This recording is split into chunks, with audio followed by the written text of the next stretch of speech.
More than 70% of people here think the state should suppress public displays of homosexuality. A similar proportion believe that homosexuality is the result of disease, promiscuity, or a lifestyle choice. So the state would say that they are simply enforcing the public will, but the activists who were here would question how that can possibly be challenged, how minds can be changed if the government, and this is why they were picketing the parliament today, if the Russian government goes ahead with passing legislation which is going to be called homosexual propaganda bill, so that any information about gay rights would just be deemed homosexual propaganda and anyone spreading it could be fined. So that is why they were attempting to make their stand outside the parliament today.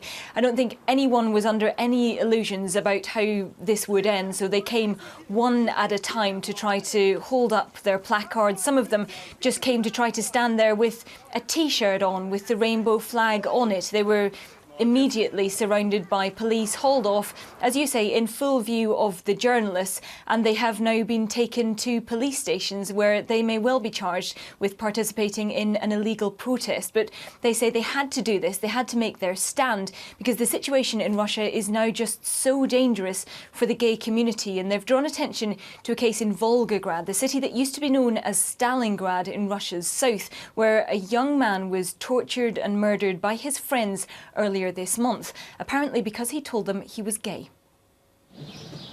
A small patch of flowers in a children's playground marks the place Vladislav Tornovoy died.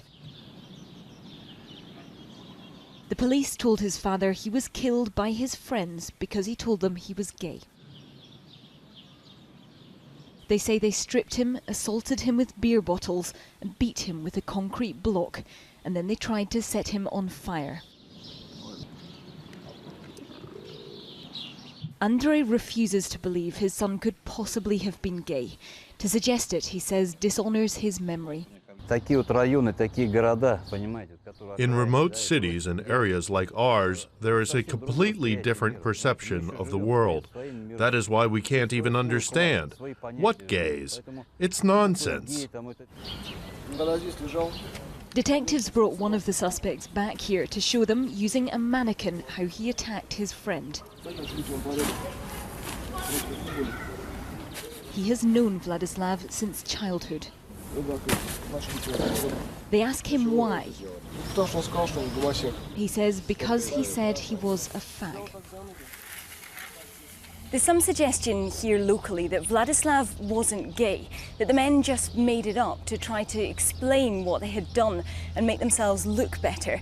And it's hard to know which is worse, the idea that a young man might have been killed by his friends because he told them he was gay, or that saying he was gay might in any way justify having killed him. This was Vladislav a few years ago at school. One of his friends told us his killers have been getting messages of congratulation. People wrote, less gays, more happiness. These guys who killed Vlad were right. It was our classmates. It was somebody's son, somebody's grandson, and you think that he's dead and it's okay. In this city, once known as Stalingrad, they are proud of their military history. The school children still guard the eternal flame, but there are other aspects of life here they are much less keen to talk about. Denis, not his real name, asked us to protect his identity because he fears the consequences of speaking out. The level of homophobia is absolutely beyond belief. So here it's really an extremely dangerous thing to be gay. Now there's a danger of being just eliminated, killed. There's also fear, and people just have to live with it. It's 20 years this year since Russia decriminalised homosexuality, but you wouldn't know it from the stigma here.